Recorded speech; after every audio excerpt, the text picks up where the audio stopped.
నమస్తే NSR news కి స్వాగతం. నేను మీ సాయి ప్రియ. ప్రస్తుతం మనం రంగశాయిపేట మహంకాళమ్మ ఆలయం దగ్గర ఉన్నాము. ఈ రోజు ఇక్కడ హిందూ ధర్మ సమ్మేళనం అనే కార్యక్రమం ఏర్పాటు చేయడం జరిగింది. ఎవరు పాల్గొన్నారు? మొత్తం ఎంతమంది భక్తులు వచ్చారు? భక్తులు ఇప్పుడు ఒక 2000 మంది వచ్చారు ఈ ప్రాంగణంలోకి.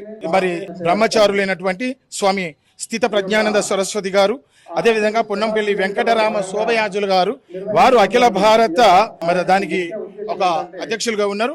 అదేవిధంగా ప్రొఫెసర్ బోయినపల్లి రాధా గారు, వారు కూడా ఈ యొక్క వక్తగా ముగ్గురు వచ్చారు. హిందూ ఐక్యత మీద, హిందూ సమ్మేళనం గురించి వారి యొక్క ప్రసంగాలు ఉంటాయి.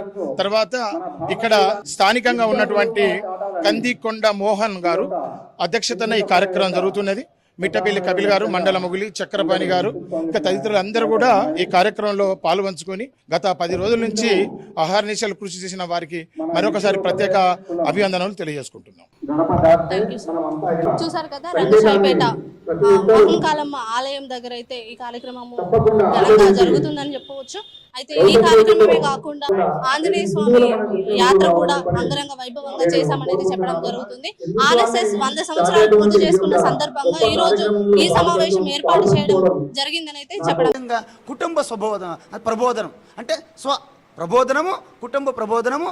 అందుకే ప్రతి కుటుంబంలో కూడా రోజుకు ఒక్కసారైనా కుటుంబ సభ్యులందరూ కలిసి ఒకసారి భోజనం చేయాలి. ఎప్పుడు కూడా వీలైనంత ఇంట్లోనే భోజనం చేయాలి. బయట హోటల్ ఫుడ్ తినకండి. ఇప్పుడు ఈ రోజుల్లో ఎక్కడ చూసినా హోటల్స్ పెరిగిపోతున్నాయి, అంటే ఇంట్లో వండడం మానేస్తున్నారు. కాబట్టి ఇది చాలా ప్రమాదకరమైనటువంటి సూచనలు.